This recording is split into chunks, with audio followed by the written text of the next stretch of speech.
কান্ধারের পথ ছেড়ে সন্ধ্যার আধারে সে কে এক নারী এসে ডাকিল আমারে, বলিল তোমারে চাই।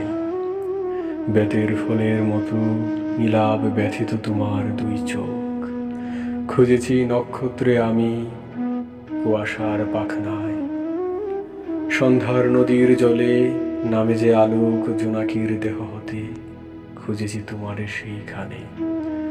ধূসর পেঁচার মতো ডানা মেলে অঘ্রাণের অন্ধকারে ধান সিঁড়ি বেয়ে বেয়ে, সোনার সিঁড়ির মতো ধানে আর ধানে তোমারে খুঁজেছি আমি নির্জন পেঁচার মতো প্রাণে।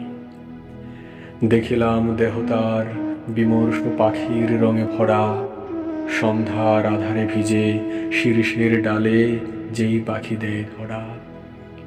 বাঁকা চাঁদ থাকে যার মাথার উপর, সিনের মতো বাঁকা নীল চাঁদ শুনে যার স্বর। কুড়ির মতন সাদা মুখ তার, দুইখানা হাত তার হিম, চোখে তার হিজল কাঠের রক্তিম চিতা জ্বলে। দক্ষিণ শিওরে মাথা, শঙ্খমালা যেন পুড়ে যায় সে আগুনে হায়। চোখে তার যেন শত শতাব্দীর নীল অন্ধকার, স্তন তার করুণ শঙ্খের মতো দুধে আর্দ্র, কবেকার শঙ্খিনী মালার। এ পৃথিবী একবার পায় তারে, পায় না কো আর।